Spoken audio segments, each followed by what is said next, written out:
2016 has been an amazing year for Hi-Rez Studios. Smite's had one of its strongest years ever, and we just recently took Paladins into open beta, and now we want to show you guys something new that we've been working on. We're huge fans here at the studio of tactical games, of turn-based games, something we've wanted to do for a very long time, and it's very exciting to be able to make a game in that genre in the Smite universe. Smite Tactics all started off as a paper prototype. They started making basically a board game and just playing around with that, and I saw it. I was instantly hooked and interested. After the initial PC playtest, everyone realized how awesome the game was, and we decided to move forward with it.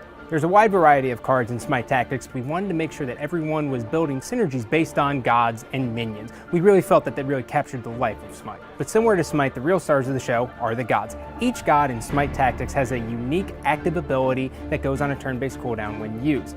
These abilities not only capture the spirit of the god in Smite itself, but also allow the player more control on the game. So the coolest things we get to do is put more effort into attack animations and ability animations. In Smite, we are very strict on the timings for all the animations. So in this, it's not just quick swipes, it's actually big, long attacks. Not only the god characters, we got to do a lot of the creeps and the minions, because you summon them in, you control them, and they are important in this game. We've gained a lot of experience from developing Smite for multiple platforms, and so with Tactics, we're definitely building it from the ground up to be an amazing experience with either a keyboard or a controller. I like Tactics a lot because it's mainly positioning, not just the cards you draw, so I enjoy that a lot. It's actually going to be great for playing in between rank queues, plus it'll be fun for those of you that stream and do YouTube content to always be playing a game for your stream. This is a project that has been very near and dear to me, and I can't wait to see you guys play it because we have put a lot of work into it. It's a game that I'm really passionate about. I'm hoping that people really enjoy it. We're going to be starting closed testing towards the end of the year, and we can't wait for you guys to see more of the game.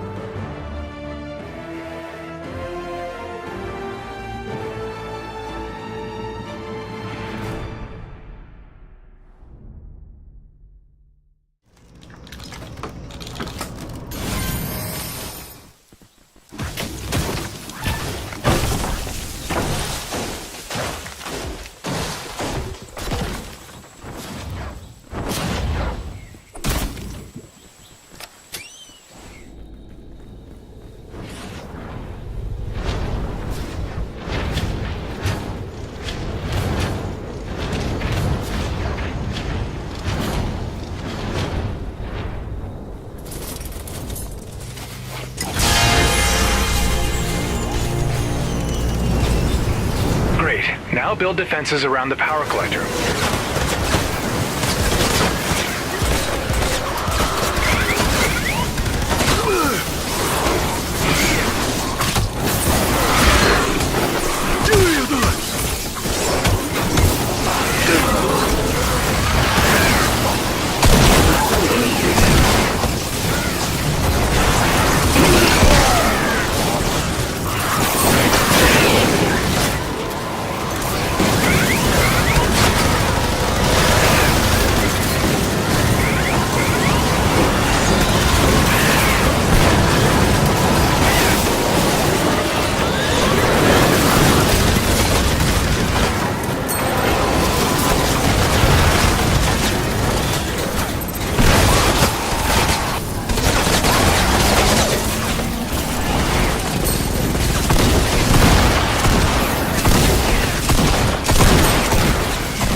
It was never that smart to charge cavalry frontally into a spear unit in the first place. A much more common scenario is missile units evading cavalry. With the new collision changes, you can see that missile units have a much harder time breaking free of cavalry. In this scenario, we employed the same strategy as before, spam clicking the missile units to run and break free of the cavalry. But again, you can see some getting caught behind and killed, which has caused the missile units to rout.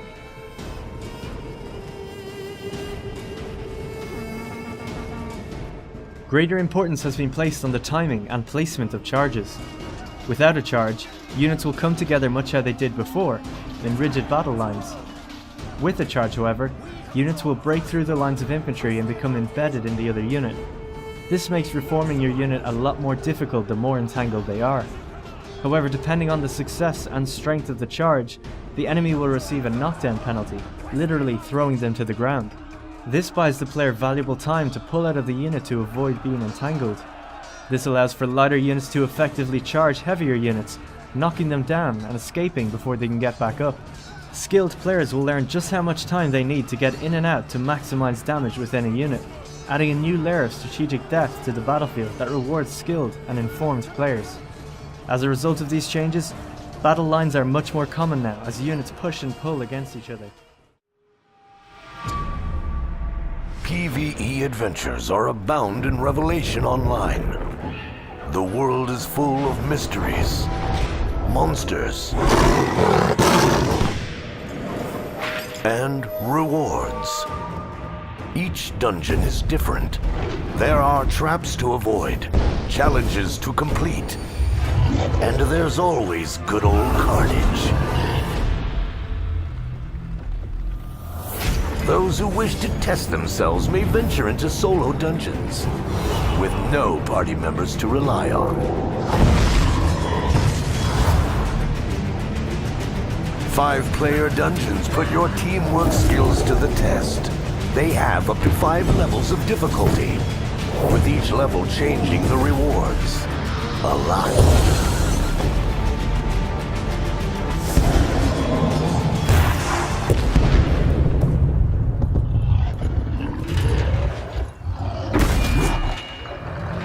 Six mighty bosses roam the open world.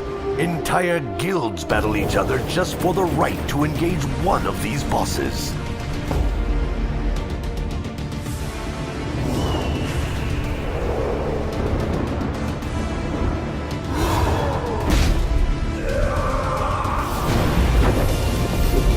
Raids will test your guild's resilience. If you manage to complete a 10-player run, you can try it again on hardcore difficulty, or try the ultimate 20-player version and get epic rewards. The world of Revelation Online has much to offer to every kind of hero, whether they seek adventure, challenge, fame, or rewards. Hey guys, don't suck. Go. Go on, Bell. Take control of the battleground. Summon creatures to give me power. I'm gonna go to Clash right afterwards. Go on Forest. Got a serve on Fountain? Know it. Margaret's at bridge, I'm summoning Clash. Margaret's at bridge? Then yeah, right behind you, Azza. Clash. Who's going behind me? Margaret's at bridge? Yeah, take Clash, definitely. Oh, Vote in here? Voden's They're right going all, into secret. they're going bridge. They're going bridge, guys. Go Charnock. Voden jump down off a secret. Go Charnock. Charnock used his jump. Get him. Get him. I'm slowing Voden. Voden's slowed right now. He's gonna pull. Charnock is dead. I'm up here with him. I do want to make a play. They have the power advantage though. Yeah, they do. Yeah, there's 5 Forest. Let's try and make a play on them. Kill him. Right off Who's of it really hurt? before Who's really dead? Who's dead? Get him. Who's dead? Nice shot, Mango. Nice. Margaret's half health right now. Remember, they have a boomer here. Margaret's interrupted and slowed. Oh, I'm down. I'm dead. The enemy gained full power. Their guardian will rampage. Just get out of there. We just need to defend. That's all we need to do right now. Just defend. My rival is rampaging. I'm on Voden right now. I'm on Charnock. Who's dead? Charnock's really hurt. In secret. Margaret's on me too. I'm coming up There's secret. two on me. There's two on me. Charnock down. Nice.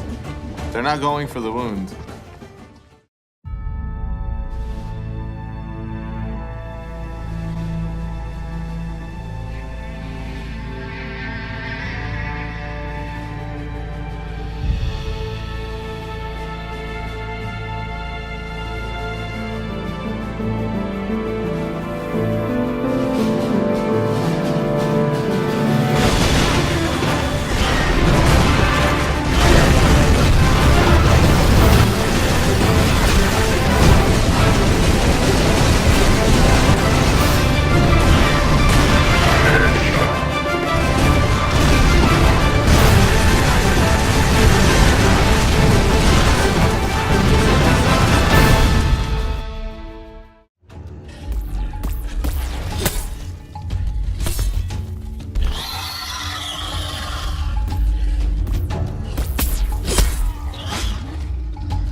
Artillery cruisers do their best work at extreme range, delivering deadly salvos from heavy weapon batteries.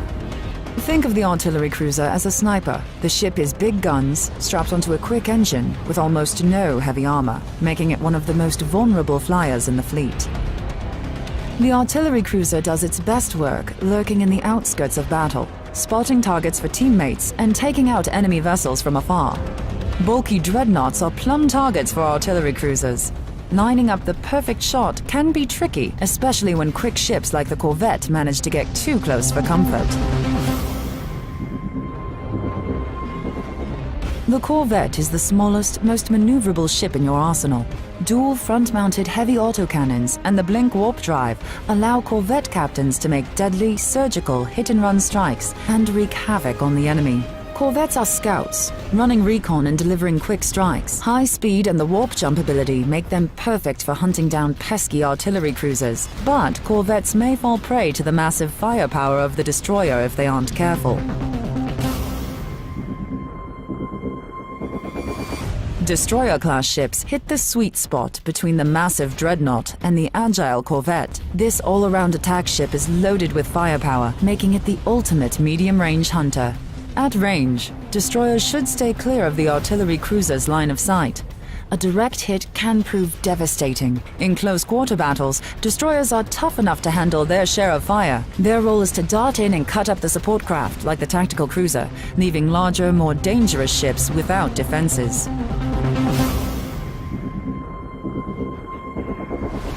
Tactical cruisers play a vital support role. They can provide on-the-spot repairs, even to themselves.